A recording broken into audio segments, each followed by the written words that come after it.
আসসালামু আলাইকুম। Facebook page Rajbila high school, YouTube channel digital learning method এবং ফেসবুক পেজ আমার ক্লাস আমাদের শিক্ষা থেকে সবাইকে শুভেচ্ছা জানিয়ে শুরু করছি আজকের অনলাইন ক্লাস। ডিয়ার স্টুডেন্টস, আশা করছি তোমরা সবাই ভালো আছো, আমিও খুব ভালো আছি। তো নতুন ক্লাস নিয়ে আবারও হাজির হয়েছি তোমাদের সামনে। আশা করছি তোমরা সবাই খাতা কলম নিয়ে বসে পড়েছো।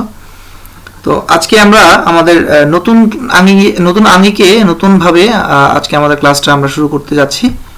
তো চলো আমরা কথা না বাড়িয়ে আমরা আমাদের ক্লাসে চলে যাই। তো দেখি আমরা আমাদের আজকের ক্লাসে কি কি অপেক্ষা করছে তোমাদের জন্য। প্রথমেই সবাইকে আজকের ক্লাসে সবাইকে স্বাগতম। আমরা পরের স্লাইডে চলে যাই। শিক্ষক পরিচিতি, তোমরা সবাই আমাকে চেনো, তোমরা সবাই আমাকে জানো। তারপর আমি আমার পরিচিতি আবার দিচ্ছি। আমি Mohammad Iqbal Hossain, assistant teacher ICT Rajbila high school, Bandarban Sadar. আজকের পাঠ পরিচিতিটা একটু দেখে নেই। আজকের পাঠ পরিচিতিটা দেখো। আজকের শ্রেণী হচ্ছে অষ্টম, বিষয় তথ্য ও যোগাযোগ প্রযুক্তি, অধ্যায় 1 বা প্রথম, পাঠ 3 থেকে 7 প্রথম অংশ। তারিখ আজকের তারিখটা দেওয়া আছে। দেখো, এই অধ্যায়ের পাঠ 3 থেকে 7 অর্থাৎ লেসন 3 থেকে 7 এর মধ্যে অনেকগুলো প্রশ্ন আছে, যার কারণে এই পার্টগুলোকে আমি 3টা অংশে ভাগ করেছি। প্রথম অংশ, দ্বিতীয় অংশ এবং তৃতীয় অংশ। এই 3টা ক্লাস সম্পন্ন করেই আমরা প্রথম অধ্যায়ের সাজেশন শেষ করে দিব। তো দেখো, এর আগে আমি পার্ট 1 এবং 2, তোমাদের এর আগের ক্লাসটা ছিল পার্ট 1 এবং 2 প্রথম অধ্যায়ের লেসন 1 এবং 2 ছিল।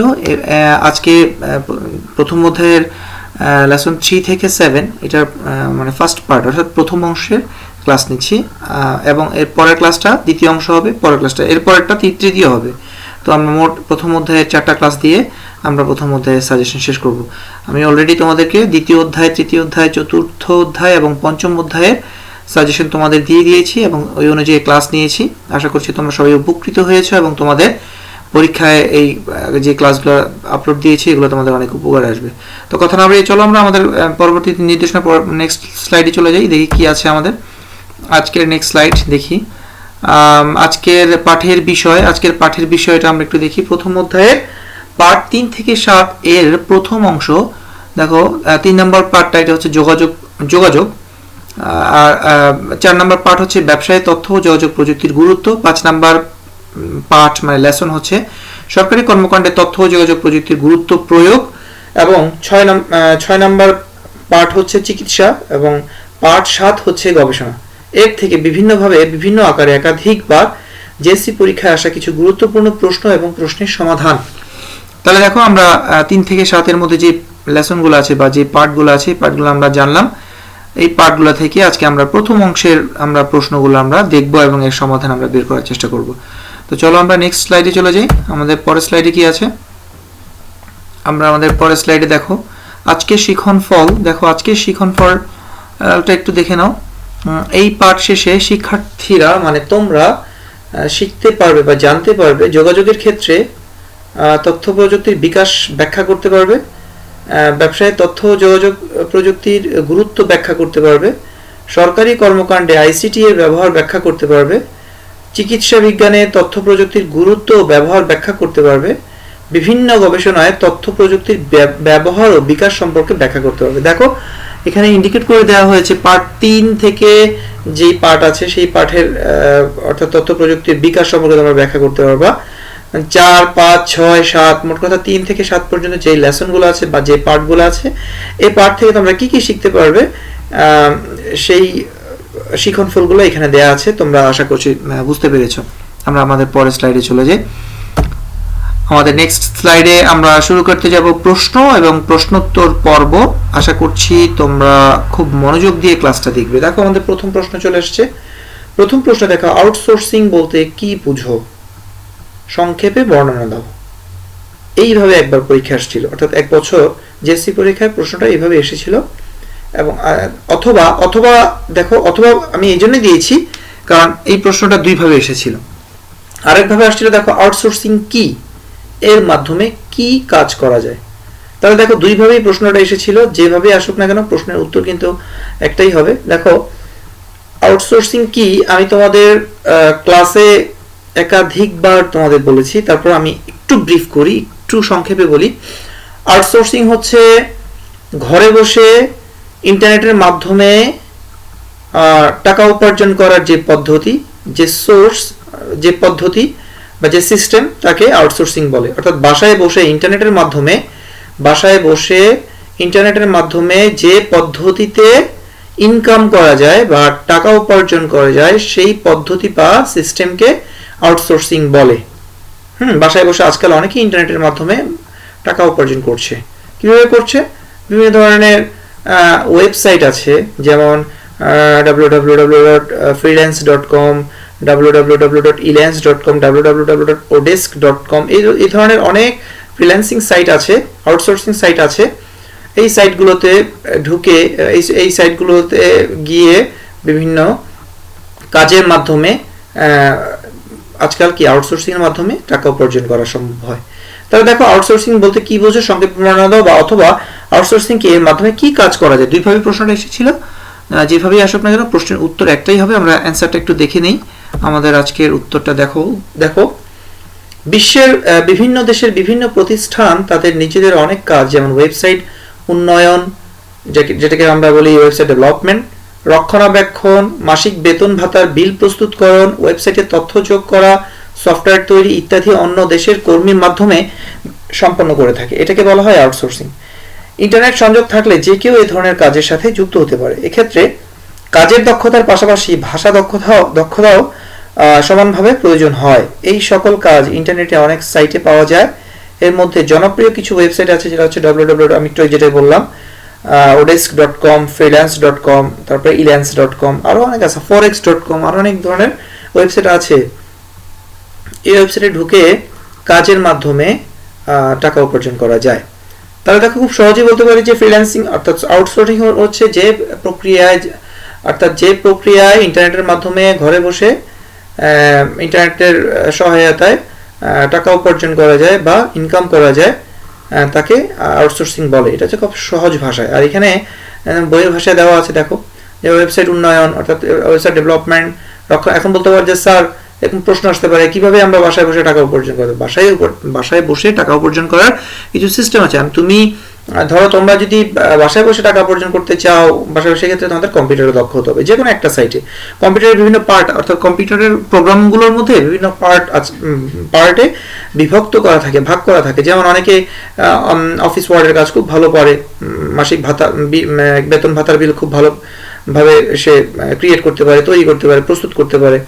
তো তাদের জন্য ডাটা এন্ট্রির কিছু কাজ আছে। ওই কাজগুলা এই ওয়েবসাইটে ঢুকে তারা যদি এই ওয়েবসাইটে ঢুকে এই কাজগুলা খোঁজে, অনুসন্ধান করে, বড় বড় বায়ারদের সাথে ডিল করে, সেক্ষেত্রে তাদেরকে কাজ দেয়। ওই কাজের অনুপাতে মাসে মাসে টাকা উপার্জন করা যায়। ঠিক একইভাবে আবার অনেকে আছে ওয়েবসাইট ডেভেলপমেন্ট খুব ভালো প্রোগ্রামিং ল্যাঙ্গুয়েজ বোঝে, যেমন ওয়েবসাইট ডেভেলপমেন্টের যেমন স্ক্রিপ্ট ল্যাঙ্গুয়েজ ভালো বোঝে। কম্পিউটার বিভিন্ন ল্যাঙ্গুয়েজ থাকে, সি প্রোগ্রাম, তারপরে স্ক্রিপ্ট ল্যাঙ্গুয়েজ, জাভা স্ক্রিপ্ট, বিভিন্ন ধরনের প্রোগ্রাম আছে। এই প্রোগ্রামগুলো যারা খুব বেশি এক্সপার্ট, তারা সেই অনুযায়ী কাজ করে টাকা উপার্জন করতে পারে। তাহলে দেখো আমরা আমাদের প্রথম প্রশ্নের উত্তর পেয়ে গেছি। আমরা চলে যাই আমাদের দ্বিতীয় প্রশ্নে। আমরা দেখি আমাদের দ্বিতীয় প্রশ্নে কি আছে। দেখো তথ্য প্রযুক্তির ব্যবহারের ফলে একজন কর্মী অনেক বেশি দক্ষ হয়ে ওঠে, কথাটি বুঝিয়ে লেখো। এই প্রশ্নটা অনেকবার একাধিকবার তোমাদের জেএসসি পরীক্ষায় আসছে। তো আমরা একটু দেখি, তথ্য প্রযুক্তি ব্যবহারের ফলে একজন কর্মী অনেক বেশি দক্ষ হয়ে ওঠে, কথাটি বুঝিয়ে। অর্থাৎ আজকাল আইসিটি ব্যবহার করে একজন কর্মী অনেক বেশি দক্ষ হয়ে ওঠে। কিভাবে দক্ষ হয়ে উঠতে পারে, এটা আমরা ব্যাখ্যাটা আমরা দেব। বিভিন্নভাবে দক্ষ হয়ে উঠতে পারে। দেখো যে তথ্য প্রযুক্তির ব্যবহারের ফলে একজন কর্মী অনেক বেশি দক্ষ হয়ে ওঠে, নিচে তা উল্লেখ করা হলো। দেখো নিচে কি কি, দেখো আমরা এখানে চারটা অপশন দেওয়া আছে। দেখো তথ্য প্রযুক্তি ব্যবহারের ফলে পরবর্তীত, দেখো একটু ভালো করে খেয়াল করো সবাই, যে তথ্য প্রযুক্তি ব্যবহারের ফলে পরিবর্তিত পরিস্থিতিতে কর্মক্ষেত্রে টিকে থাকার জন্য নিজেকে ক্রমাগত দক্ষ করে তুলতে হয়। ফলে দক্ষতা উন্নয়নের কর্মসূচিগুলোতে প্রতিনিয়ত পরিবর্তন সাধিত হচ্ছে।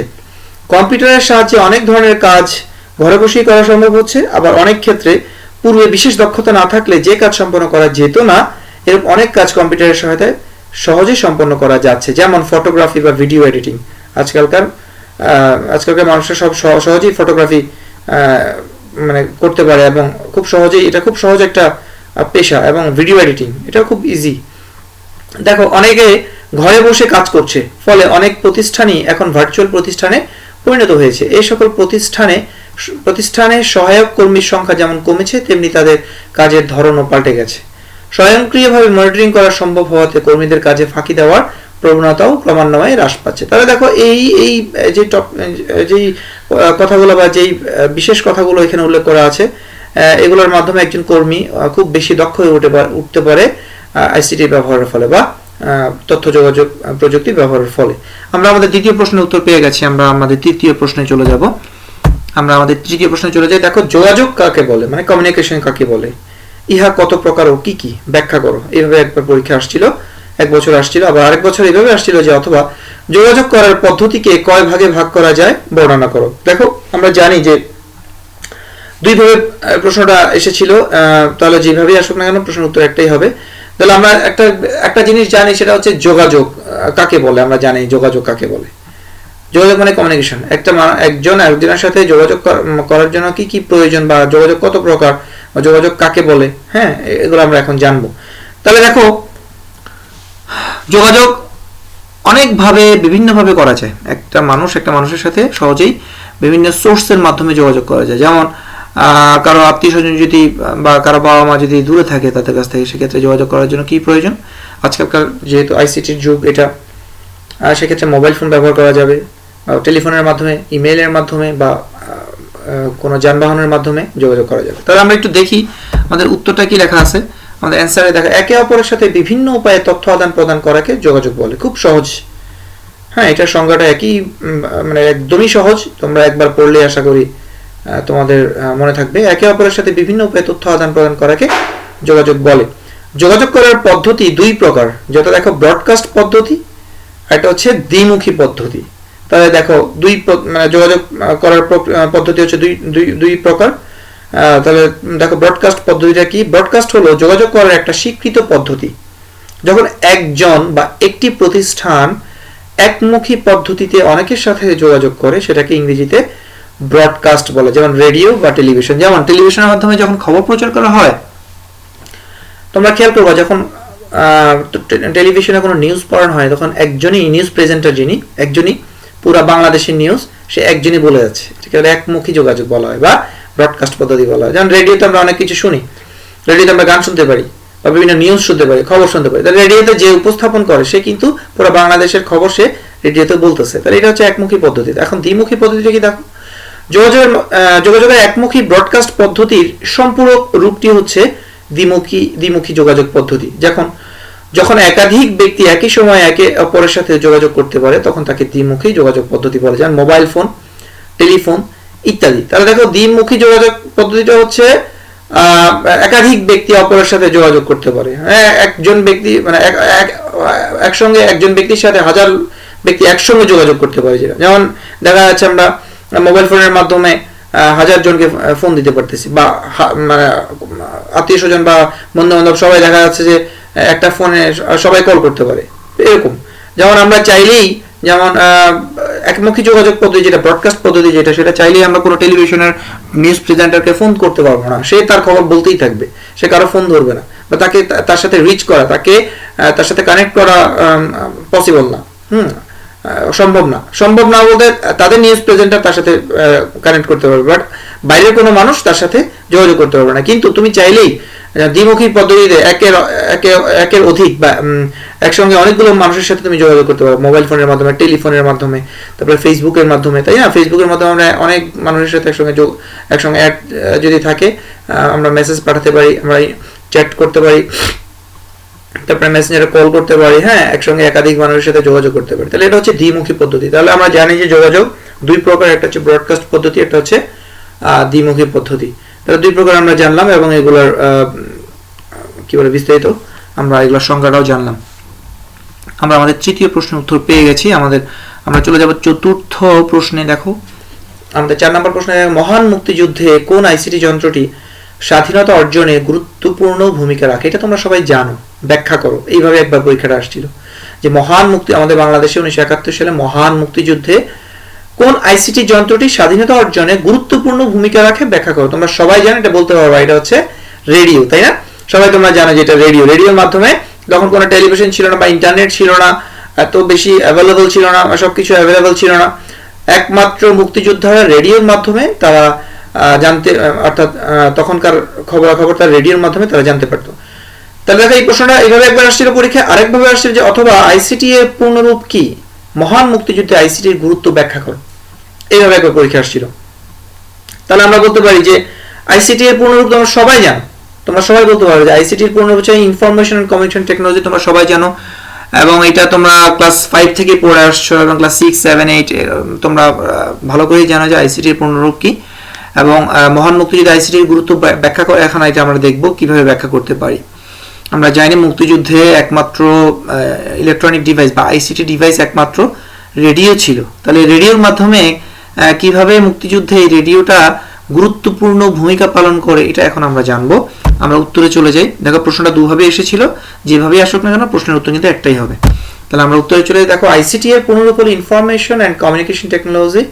1971 সালে মহান মুক্তিযুদ্ধে অংশগ্রহণকারী মুক্তিযোদ্ধাদেরকে সংকেত দেওয়ার জন্য রেডিও যন্ত্রটি গুরুত্বপূর্ণ ভূমিকা রাখে, কেননা সেই ভয়াবহ পরিস্থিতিতে মুক্তিযোদ্ধাদের প্রকাশ্যে বা সরাসরি কোনো ধরনের শত্রু বাহিনীর গোপন কৌশলের তথ্য দেওয়া যেত না, ফলে যোগাযোগের কোনো উপায় ছিল না। তাই মুক্তিযোদ্ধাদের অনুরোধে আকাশবাণী রেডিও থেকে 13ই আগস্ট বেজে ওঠে বিখ্যাত গায়ক পঙ্কজ মল্লিকের গাওয়া একটা গান, আমি তোমায় যত শুনিয়েছিলাম গান।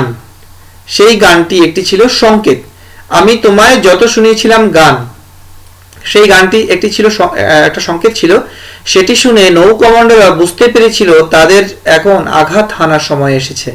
এভাবেই আইসিটি যন্ত্র রেডিওটি মহান মুক্তিযুদ্ধের স্বাধীনতা অর্জনে গুরুত্বপূর্ণ ভূমিকা রাখে। এখানে শুধু একজন শিল্পীর কথা বলা হয়েছে। এছাড়াও মুক্তিযুদ্ধে অর্থাৎ মুক্তিযুদ্ধের পাক বাহিনীদের এগেইনস্টে যখন আমাদের মুক্তিযোদ্ধাদের এগেইনস্টে যখন পাক বাহিনীরা যখন যুদ্ধ করতে আসে, সেক্ষেত্রে পাক বাহিনীদের দিক নির্দেশনা, মানে এই পাক বাহিনীদের খবরাখবর সবকিছু রেডিওর মাধ্যমে মুক্তিযোদ্ধারা পেত, এবং রেডিওর মাধ্যমে তারা নিউজ শুনতে পেত, খবরাখবর শুনতে পেত, জানতো যে কোন অবস্থায় মানে পাক বাহিনীদের কি বলে ওদের চলাফেরা বা ওরা কোন অবস্থায় আছে, মানে কোথায় তারা আক্রমণ করছে, এবং তাদের গতিবিধি একমাত্র রেডিওর মাধ্যমে তারা জানতে পারতো। তাহলে দেখো এই রেডিওটা মহান মুক্তিযুদ্ধে 1971 সালে অনেক বড় গুরুত্বপূর্ণ ভূমিকা পালন করেছিল। তাহলে দেখো আইসিটি শুধুমাত্র যে বর্তমান প্রজন্ম 2020, 2021, এই যে সামনে 2021 আসছে, এই যে এখন 2020-তে যে শুধু একমাত্র স্প্রেড, হ্যাঁ এটা স্প্রেড অনেক বেশি 2020-তে, বাট এটা যে শুধু 2020-এই খুব বেশি মানে কাজে লাগছে তা নয়, এটা কিন্তু অনেক আগ থেকে আইসিটি এর ব্যবহার চলে এসছে। তাহলে দেখো আইসিটি ব্যবহারের ফলে আমরা মহান মুক্তিযুদ্ধে রেডিওর মাধ্যমে আইসিটি ব্যবহারের মাধ্যমে আমরা অনেক তথ্য জানতে বা মুক্তিযোদ্ধারা অনেক তথ্য জানতে পেরেছে, এবং এর মাধ্যমে তারা অনেক উপকৃত হয়েছে। আমরা আমাদের পরের প্রশ্নে চলে যাই, পরের স্লাইডে চলে যাই। আচ্ছা আমাদের পরের স্লাইডে দেখি কি আসে। আচ্ছা আমাদের আজকের ক্লাস এখানেই সমাপ্তি।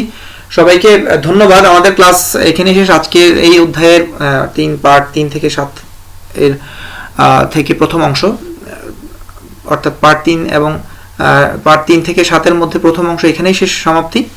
আমরা পার্ট 3 থেকে 7 এর দ্বিতীয় অংশ আমরা পরের ক্লাসে আমরা দেখব, এরপরে তৃতীয় অংশ। তাহলে 3টা পার্টে ভাগ করা হয়েছে এই ক্লাসটাকে। তাহলে আজকে এই 4টা প্রশ্ন এখানেই শেষ, এবং এই 4টা প্রশ্ন খুবই গুরুত্বপূর্ণ, খুবই ইম্পর্টেন্ট, এবং অনেক জানা অজানা আমরা অনেক কিছু জানলাম, জানা অজানা অনেক কথা এই প্রশ্নের মাধ্যমে, এবং এই প্রশ্নের সমাধানগুলো আমরা খুব সহজে তোমাদেরকে দেওয়ার চেষ্টা করেছি। শুধুমাত্র তোমাদের অধ্যাবসায় এবং স্টাডি যদি নিয়মিত করো, আশা করছি এই প্রশ্নগুলো খুবই সহজ, 1-2 বার পড়লেই তোমাদের মনে থাকবে। আইসিটি মুখস্থের কোনো বিষয় না, বাংলা কখনোই মুখস্থের বিষয় না। তবে হ্যাঁ কিছু কিছু জিনিস মুখস্থ করতে হয় মনে রাখার জন্য।